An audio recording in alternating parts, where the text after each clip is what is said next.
Hi everyone, welcome to Why Ethereum is Changing the World. It's so nice to see all of you.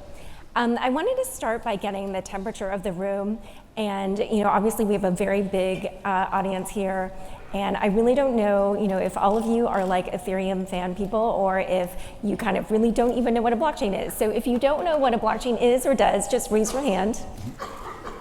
Okay, we've got a few.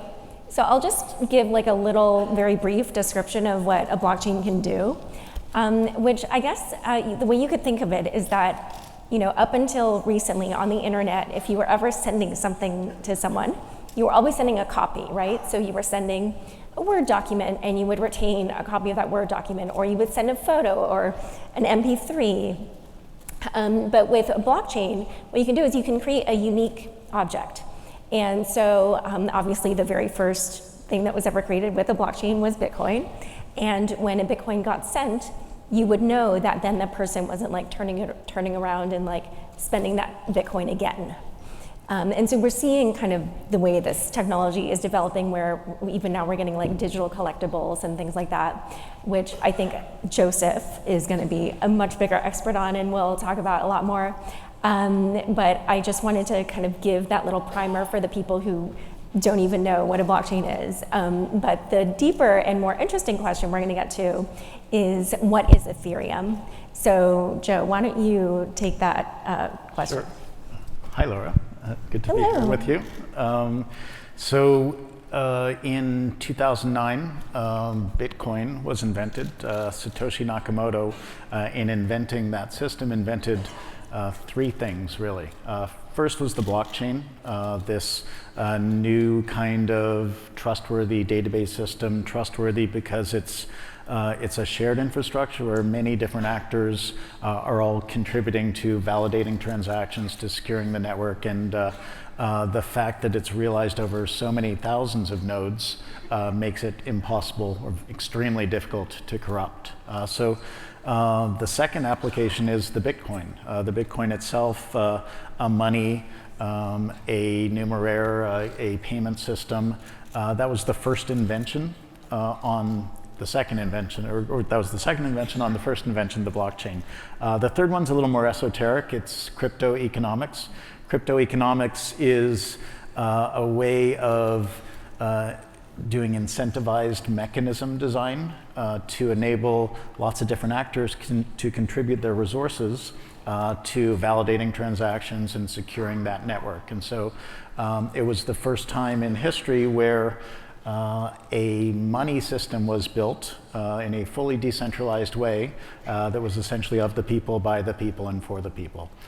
A couple years later, 2012, we move into a period where many different people in the space felt like this new kind of infrastructure for building applications should be applied to any sort of application that anybody could dream up. And so there were many different attempts in the industry during that period to either build on the Bitcoin protocol. That was very difficult because it's a very narrow protocol. To build meta protocols around Bitcoin, to build new kinds of blockchain infrastructures. NXT was a blockchain system in that era that people thought would be a way of building new applications. The problem is that everybody in the space was relying on these protocol priests to add one new application at the protocol level or at the client level, and one new application built by a small set of protocol priests was not a scalable way of decentralizing economic, social, and political systems for the planet. And they're not literal priests. Sorry? They're like, you were talking about the core developers, right? Core developers, yeah. Right. Protocol priest sounds more dramatic. Right. I think. It is a better term, I agree. Exactly. So Vitalik Buterin came along, and he was working on a bunch of those projects, wrote some of those white papers, and basically came up with a vision for a system that's scalable in terms of human action, where, yes, the protocol priests could continue to do their work at the protocol layer of this new system, Ethereum, but if you had a clean separation between that protocol layer and the application layer, you could enable millions of software developers to not worry too much about the plumbing down here. And as long as they understood how to build web applications or mobile applications, they could identify situations that they wanted to work in and build their own solutions. And so that was Ethereum. Instead of Bitcoin, which was an experiment in monetary theory, a single application, it was a general platform for decentralized applications. And that architecture has captured the imagination of many at this point. So one thing I just wanted to circle back on was when you talked about the crypto economics, to me at least, as a journalist, like I've just been obsessed with this concept because it really kind of turns on its head the traditional company where, you hire someone and you like agree to pay them a certain salary or whatever, and then for that reason they're motivated to do something. But in this case, with crypto economics, you can create like a public network, and there's a token that runs in that network. And depending on kind of the rules of the network, people can basically earn in a way without like having a boss or an owner. They can just start building things, and like depending on the incentives built into the system, they might choose to be like, one of the actors doing this particular thing or one of the actors doing that particular thing, which is just kind of like a totally different conception of how we sort of organize productivity in society. But you started to kind of go into like the interesting things you can do with Ethereum. So what are some good examples? Sure. So our company ConsenSys was started 3.25 years ago to basically continue the vision of Ethereum, the Ethereum Project. Ethereum is it's an open source project. It's shepherded by a Swiss-based foundation. It's got between 100 and 200,000 people around the world who are either building at the protocol layer or at the application layer. Our company does a lot of things. We build infrastructure for the ecosystem. We build core components, things like identity and reputation and bounty systems. So our bounties network and the Gitcoin project, which is based on the bounties network, is one of those systems for incentivizing people via mechanism designed to do work in certain kinds of projects. So that's one small way of doing things. And that's to find bugs, so that way the system So is secure? bounties, yeah, you can use it to find bugs, but bounties is a very general platform. Any sort of work could be design work, it could be translation, anything. You can put bounties around. Go to bounties.network and you can find all these jobs that people around the world can get paid to do. Gitcoin, sort of like Upwork or something, like a freelance site. Very similar, yeah. So Gitcoin applies this mechanism to incentivizing software developers to build out open source projects, so it's great that people can get paid for doing some of the work that they're very passionate about. So these kinds of components, including things like decentralized governance tools, we use in more complex platforms. So we're building about 25 different platforms in various different industries, from music to longitudinal health to supply chain to law, in which we're really seeing the nature of business shifting. It's part of what we're calling the decentralized World Wide Web, or Web 3.0. It's a way of doing things that involves things like trusted transactions and automated agreements on Ethereum, but it's also protocols for decentralized storage and decentralized bandwidth and heavy compute, decentralized heavy compute. So we're building protocol-based open platforms where lots of different actors can be on these open platforms, these open networks, and emerge a set of services for consumers, and they can be some of the consumers, where none of the actors on the platform is overly controlling or overly monetizing. And so having tokens associated with these things enables network effects and enables this incentivized mechanism designed to cause people to want to be part of these networks. So we feel like this technology is going to take us into a world that's going to be different from the world of company and consumer, where the company offers the consumer services in often a somewhat adversarial relationship. So let's walk through one of those examples, like with file storage. Like, let's say I have some spare disk space lying around, or let's say I, Sure. want to use something like Dropbox. How would it work in a decentralized Yeah, so world? there are a handful of platforms exploring that already. So there's IPFS, Filecoin, SIA. On Ethereum, there's Swarm. Essentially, these systems are great for content creators to get their content directly in the hands of consumers. For resource providers, like if you have heavy compute, you want to offer your CPU or you want to offer your hard drive, getting resource providers directly in contact with consumers with very small intermediary layer. So for decentralized storage, for instance, if you do have a hard drive, you can accept a token, and so this token would be defined by a set of developers, issued by a set of developers. This would be very likely a utility token that would not be considered to be a security by securities bodies around the world, and I'm sure you'll have questions about that a little bit later. Lots of questions. It essentially provides access to and consumption of scarce resources. And so if the platform is not about people buying the token and holding it for speculative money-making purposes, and it's not sold for that reason, then we're very confident, based on our discussions with regulatory bodies around the world, that it would be seen as a non-security utility token. And so that token could be sold into the world and could be used similar to AWS, Amazon credits to access storage resources. And so the beauty of that is that it's going to be much less expensive once these systems get built out and are more mature. It's going to be much less expensive to deploy this storage that is probably sitting there already unused, make it useful to people. And in that instance, so why is it that people wouldn't just use Ether, which is the token of Ethereum, to pay for the storage? So it could be done that way. There's tremendous value in defining a token, having it built fit for a specific purpose, building a community around that token, incentivizing people to specifically focus on using that token, on accepting that token, et cetera. And so there are different mechanisms that you can build into that you can't necessarily program directly into Ether. So these tokens are, they're like assets, but they're also programs. So you can build any sort of behavior into them.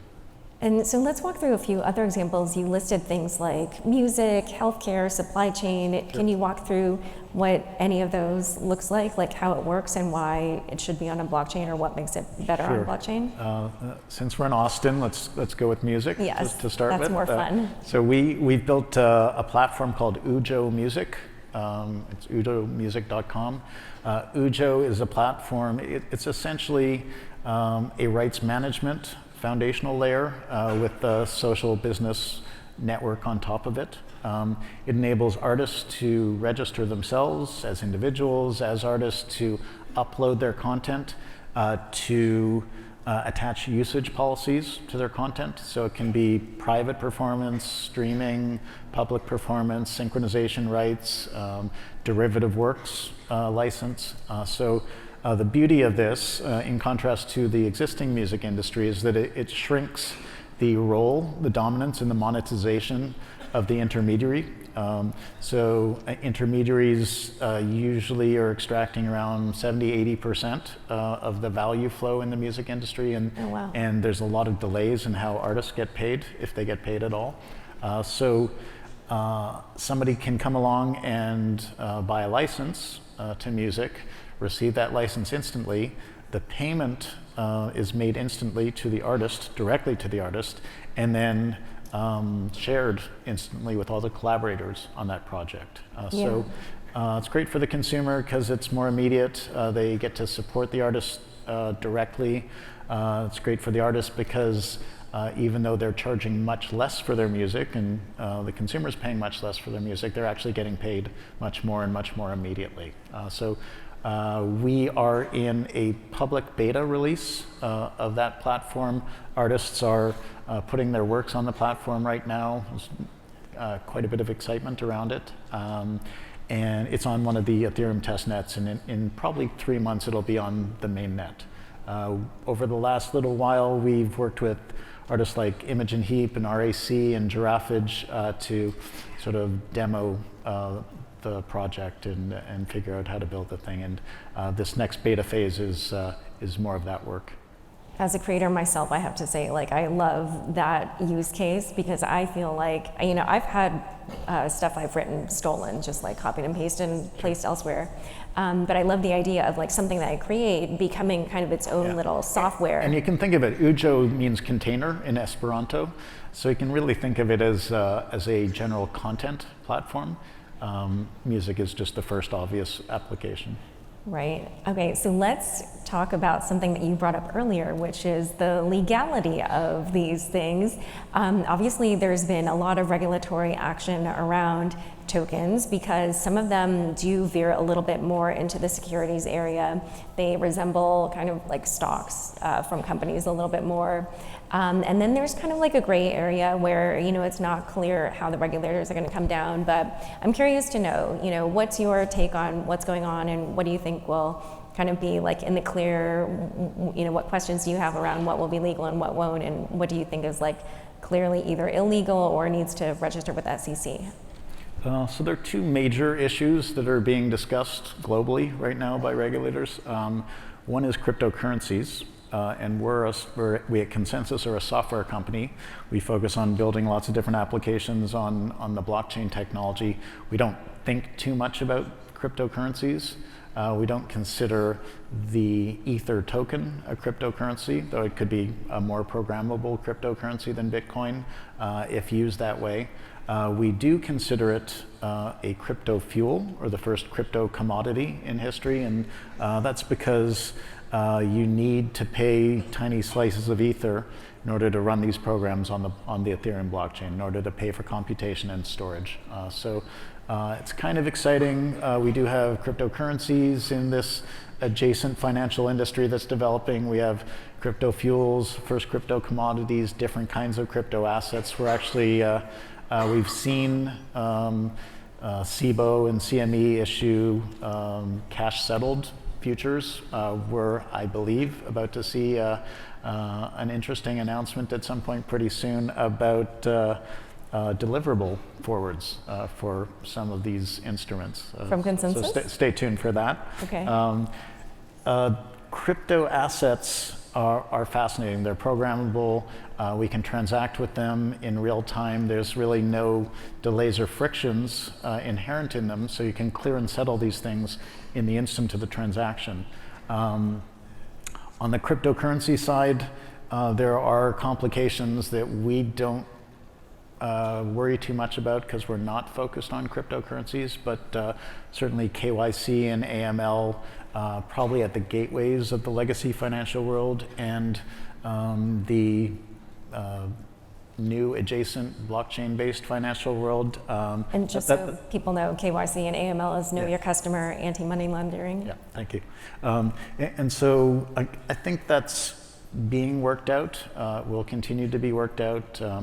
On the Ethereum platform, right from the start, we expected that most of the transactions would be identified, would have identified actors associated with them, and really that's where a lot of the value is in, quote, the forthcoming real economy. So we weren't interested in building a system that could be used by criminals, for instance, to send anonymous value around. And we built a system called UPORT, a self-sovereign identity system, and there are just so many valuable ways of transacting on these platforms, from disclosed identity with rich reputation. So leave the cryptocurrency world, we expect that will all get sorted out, and most of these transactions are going to be identified anyway.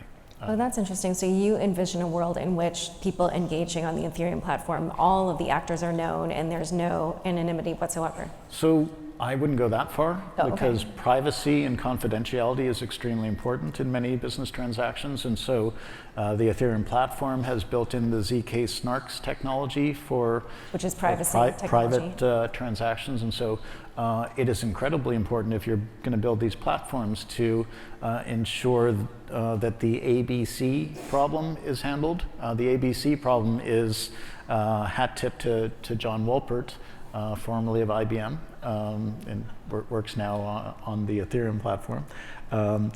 He defined the issue where you have company A and company B in a transaction, in some sort of agreement with one another.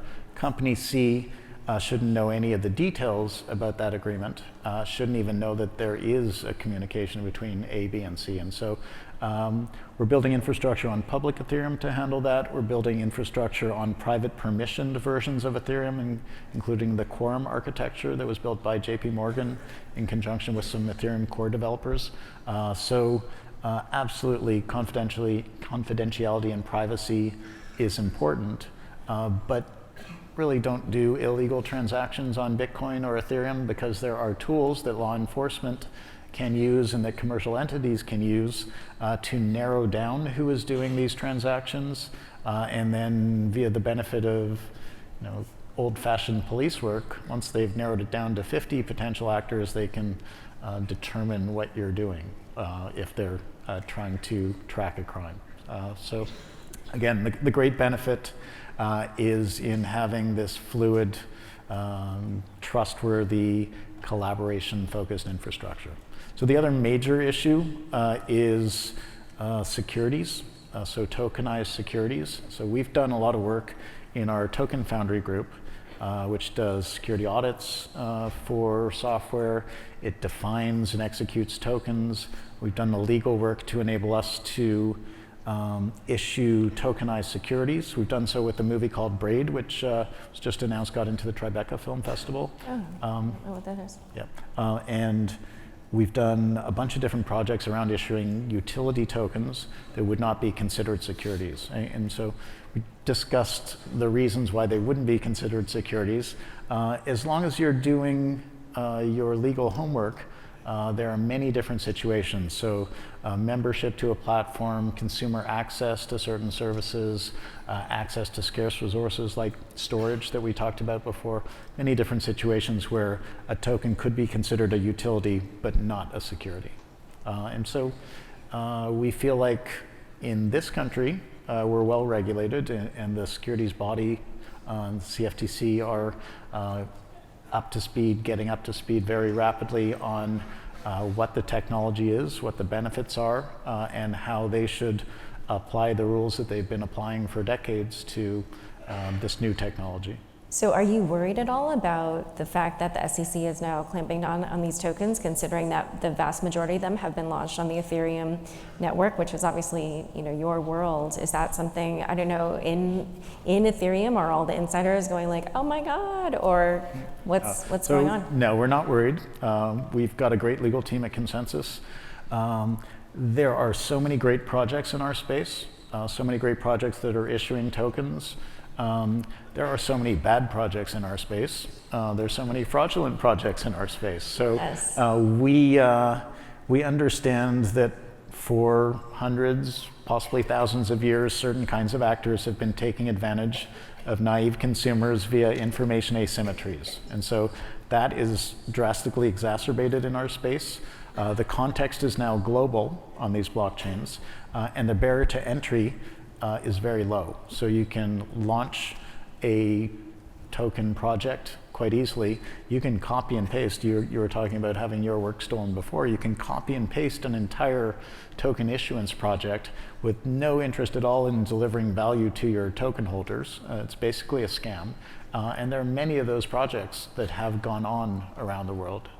Less so in this country, more in other countries, but it absolutely makes sense for regulators to take a look, to make it clear that things like the Howey test and securities laws apply to these systems, The Howey test, by the way, is the sorry. test that they use to figure out whether or not something's a security, and the way they apply it is what they call a facts and circumstances based test. So it's sort of like case by case. Yeah. So I'm a big fan of some of the statements that CFTC commissioners have recently made, where they feel like it's going to take a little time for them to wrap their heads around these developments. But in the meantime, and I've been saying this, and I think they're understanding it, the global nature of this phenomenon and the low barrier to reaching out and collecting information will enable us to self-regulate. And so that's what they've started to counsel, at least some of them. So we're putting together a project called TrueSet that is just about to do a release, where we will have a logically centralized database that will collect all the important details of all the token launches out there. And so it should be necessary, if you're going to be seen to be doing a legitimate token launch, to disclose certain kinds of information and to put it in an Edgar-like database so that everybody can access that. We've got another project currently called Frontier, it's a working name, that will incentivize analysts around the world to do the analytic work and disclose that analytic work, because they will be voted up and down on a registry, a token curated registry that will identify who the best analysts and who's doing the best work. So we feel like global access, low barrier to entry will work in our favor as we self-regulate, because we're going to hopefully be able to create a world unlike a situation where you can issue shares, set up a bucket shop and sell those shares to grandmothers, and that's a hard situation to find. Anybody trying to access the global markets to issue and sell a token is going to have to disclose sufficient information, and we're going to be able to present that to consumers and hopefully protect consumers better. So a couple things there. One of the things that you mentioned, TrueSet, I think that's not the only kind of like Edgar database. Yeah, Masari is another one. Ryan Selkis is doing the Masari project. Yeah. So it seems like you think that that's the future, where there's self-regulation, but yet at the same time we know that the SEC has issued subpoenas to at least 80 of the token issuers. Is that something that makes you nervous at all? Like, what's the number that you've encountered? So we've got one confirmation and maybe one other confirmation. So you think it's only two? Well, we've heard rumors that there are 80 out there, but we don't know. Okay, so you seem like pretty chill. You're like, oh, we're just going to take care of this ourselves, and you're not worried about any of the token projects. I think it's prudent for the SEC to let people know that they're watching. And so I think that will enable better behavior that'll cause people to want to do deeper legal homework around these events. Okay, yeah, because the other thing I think wanted it's to very ask, healthy. It's also what? I think it's very healthy. Yeah, no, that is true. I mean, I think the one thing that I wonder is, earlier you said like, oh, as long as you have good legal advice, but I think the fact of the matter is, like, we don't know where the regulators are going to come down, right? There's like so many different legal interpretations. So I feel like when you are operating in that gray area, you run the risk of thinking like, oh, we've got this like sound legal mind that has counseled us this way, but if they end up just disagreeing with what the regulators want, then. Sure, that's possible, but the people we've spoken with are not interested in crushing a potentially wonderful engine of growth in this country or in other countries. They're very interested in understanding the technology, enabling innovation, but still doing their job to protect consumers and to make sure markets are fair. And so what do you make of the SEC Chairman Jay Clayton's statement that all the tokens he's seen are securities? So I believe what he said was all the tokens that we've seen to this point have aspects of securities. So nothing wrong with that. And that was a while ago. So people we've spoken to understand that there might be tokens out there that they would not consider securities. Okay, well, all this is And again, TBD. I think it's valuable to scare people into being more prudent. Yeah, yeah. That's one way to regulate. That is, I agree. Something else I wanted to ask you about is right now there's kind of like a contentious issue going on in the Ethereum world where there was a bunch of money that was accidentally locked up, like $100 million worth, and people are kind of like, hey, this was a mistake. Why don't we just sort of undo it? And I wanted to ask you two questions about that. First of all, where do you come down on that? Do you think people should just undo these things? And then the second question I want to ask about that is, what should the process be to decide? Because like right now, it just looks like all these comments on the internet and then a few random people that are leaders like kind of take the pulse and then they're like, okay, this is what we think. So how do you think things like this should be decided? Sure, so there is a process. It's called the Ethereum improvement process. That's a whole lot of random people on the internet who are all free to write proposals, Ethereum improvement proposals, and everybody's free to discuss those things. People are free to write code that implements those things, and the different developer teams are free to discuss whether they think it makes sense, whether they think it is an actual improvement to the Ethereum protocol. So it's a complicated issue, and it's going to get increasingly complicated as it turns into $1 trillion issue rather than a $100 million issue. So I think there will be lobbyists over time that make arguments that it is an improvement to the Ethereum protocol to enable certain kinds of money to be pulled back if it was sent somewhere in error. There's complications there, though. So if many different actors are depending on the protocol to work in a certain way, like there's a burn address. If you send something to the 0 address, it should be burned forever. Nobody should be able to pull it back. You shouldn't be able to, because from your address it was sent, you shouldn't be able at some point in the future to unburn something that you've advertised has been burned. So there are these sort of structural, functional assumptions in the protocol that people are relying on. And if you change the implicit contract, that could have unpleasant side effects. There may be situations that we, random people on the internet, are able to define very crisply so that if there is a specific situation that fits a specific pattern, then maybe the person who sent value to a certain smart contract in a certain situation should have the right to withdraw that value.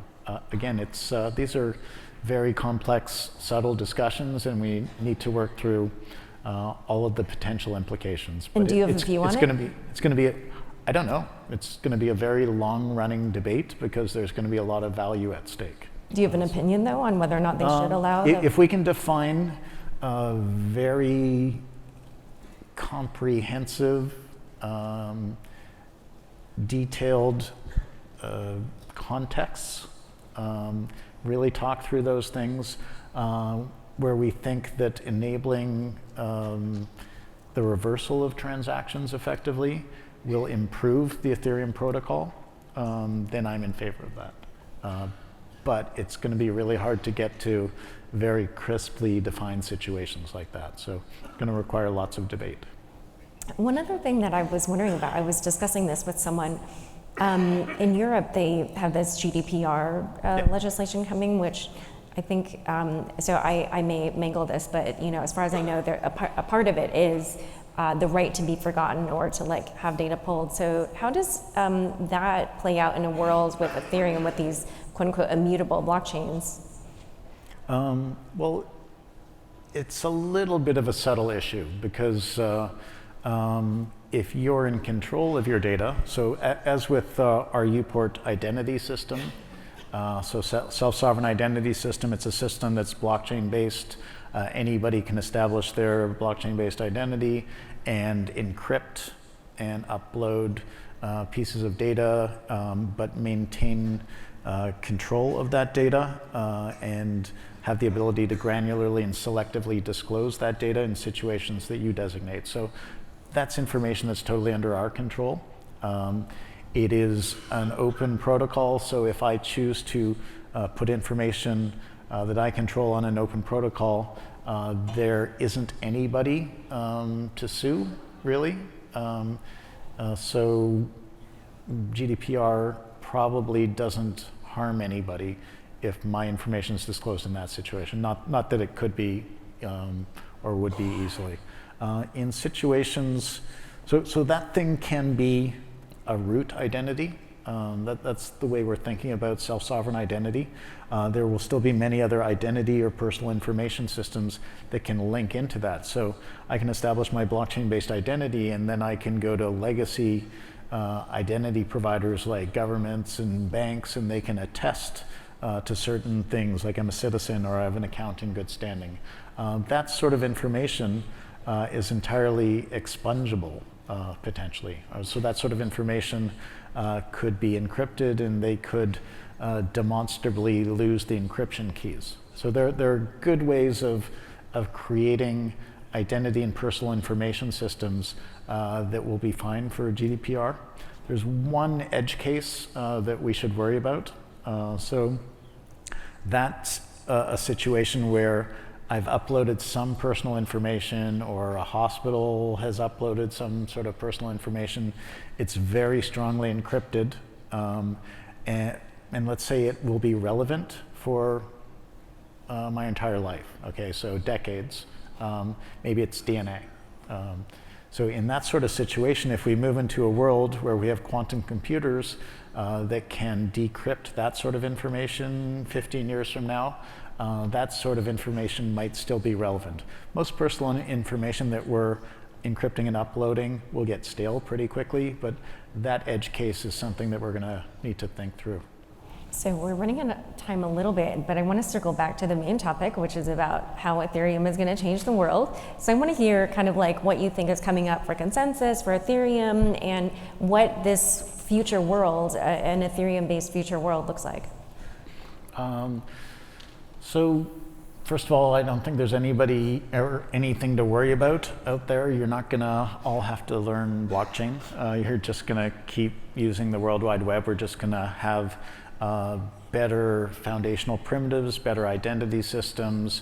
We're going to be able to tokenize things. We're going to be able to squeeze out delays and frictions so that we'll see, with respect to any sort of transaction involving identity or legally enforceable agreements or money or other assets, all those things should be able to move much more fluidly, because we will be able to move clearing and settlement into the instant of the transaction.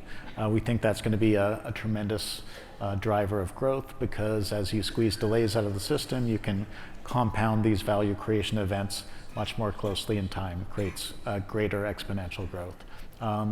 We feel like instead of businesses and organizations building siloed information systems for themselves, because up to the advent of blockchain, we're constrained by the database technology to do that sort of thing. We're seeing groups like the Enterprise Ethereum Alliance, which I think we're at 438 companies at this point. Wow. We're seeing those kinds of situations develop where sectors, industries, cross-industry groups, value chains like supply chains can get together to build shared collaborative infrastructure. So we think that's going to be a tremendous growth driver. We're seeing things that I've been calling global villages pop up. So instead of having, for instance, governments collect money, have national institutes deploy that money to research or for other collective interests. We're going to see via blockchain-based identity, decentralized governance systems, the ability to issue tokens, the ability to assemble workforces dynamically, as with the Bounties project. We're going to see the ability to create topically focused global villages that identify areas of interest, like curing a disease or supporting a band, and basically putting all those mechanisms together as a global village of interested parties so that they can define their goals, they can fund their goals, and they can execute their goals in a decentralized context. So we think those kinds of mechanisms are going to be much more efficient than, let's say, a government collecting a whole bunch of taxes ineffectively, inefficiently, and sometimes in a corrupt way, trying to deploy those assets. Yeah, that's a really interesting vision. I like the way that you describe that. I've been thinking of that as what I've been calling the video gamification of our lives, where maybe you connect with certain people and then you all like have a certain goal and you achieve things or whatever, and then there's tokens incentivizing. Same thing, yeah. Things, yeah. The video game vision. Yes. Okay, I like it. All right, so I think we're going to turn to questions. I actually had a question that I was going to ask Joe about scaling, and because of time, I didn't, but you guys all stepped in, and there's a bunch. So one question is, what was needed to expand transaction to Visa level volume? Sure. So scalability. Yeah. Scalability is proceeding really beautifully right now on the Ethereum platform.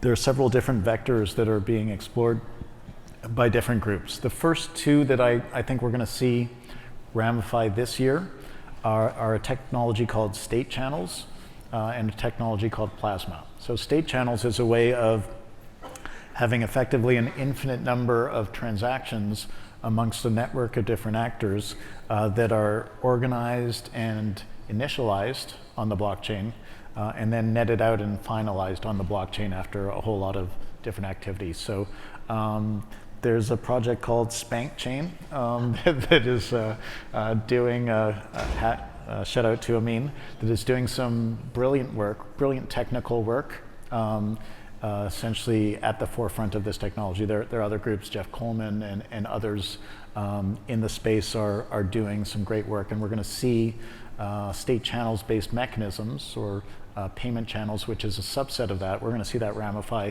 very soon this year.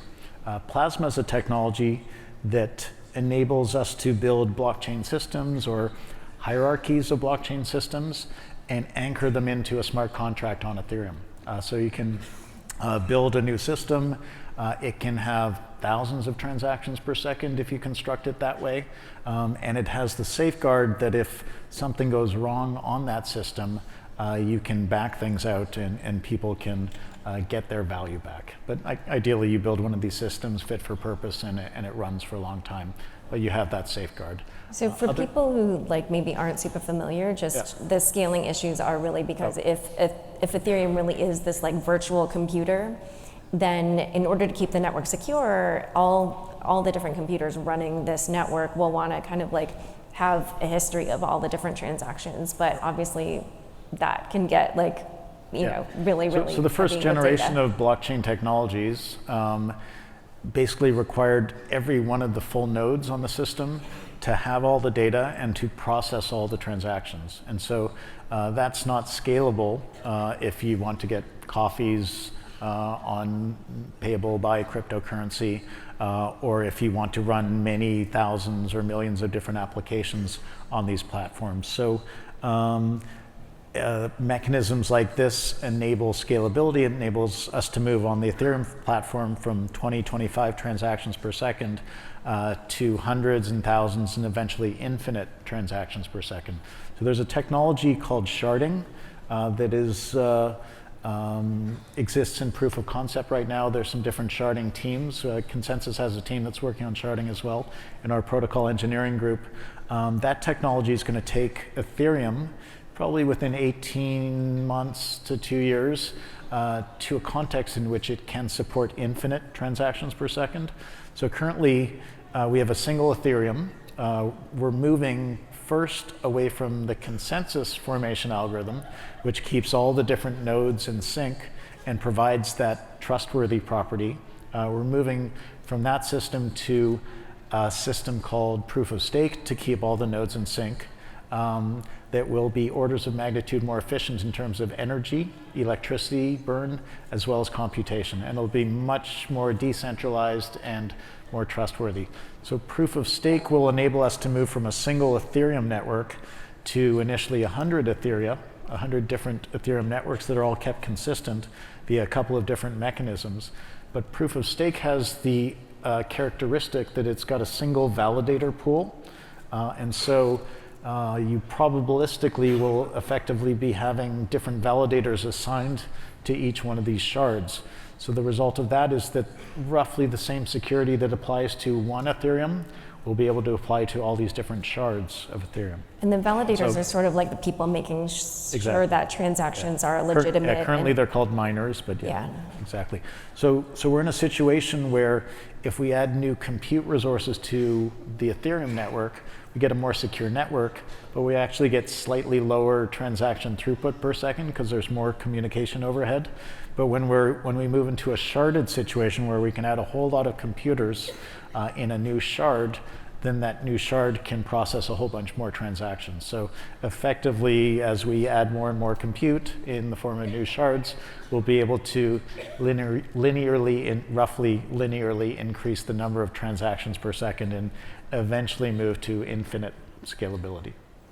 So I'm glad that you referenced proof of work and proof of stake, because we actually also have a question about that and just generally energy consumption of these systems. Yeah. So why don't you just kind of describe why it is that proof of work, which is the current algorithm, is so energy intensive, and how proof of stake is less energy intensive? Sure. So the trustworthy property of these blockchain systems derives from the fact that many different actors are keeping redundant records. In order to keep them redundant, you need them to be in sync, and the consensus formation algorithm keeps them all in sync.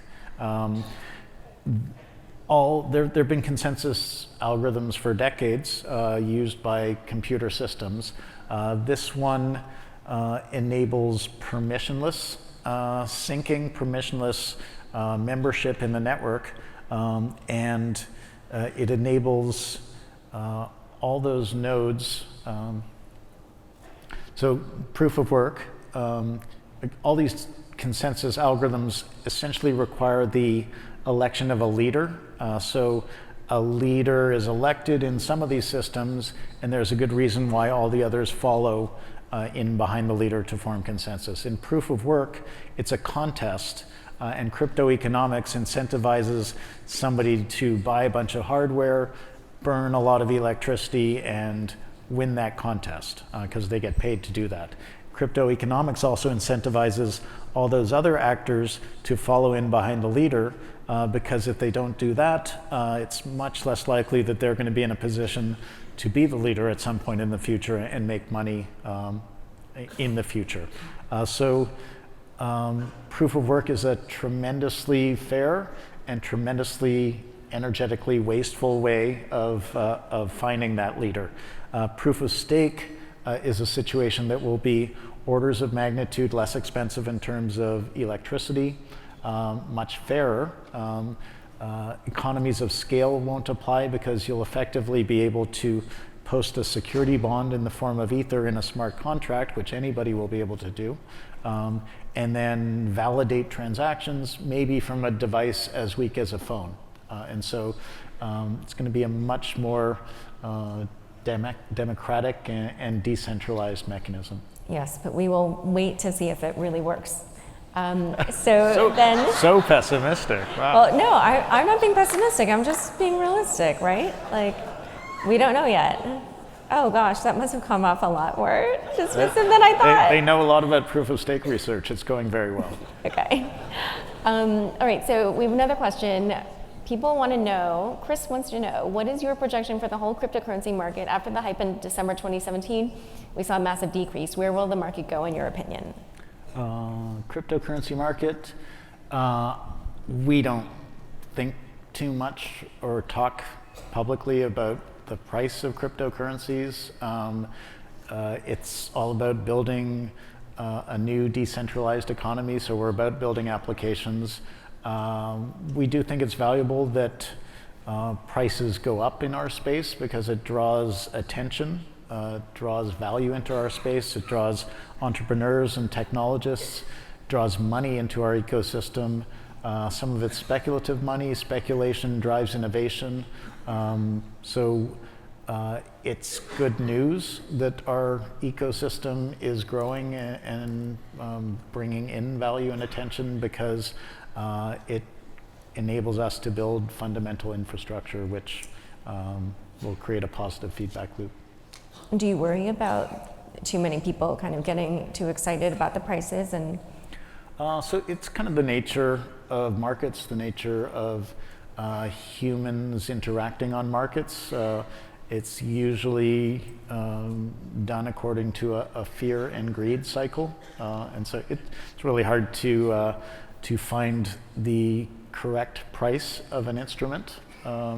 It has to be done via free market dynamics, and there's going to be a lot of sloshing around of value and attempting to find correct prices. Problem is, it's very early in our ecosystem.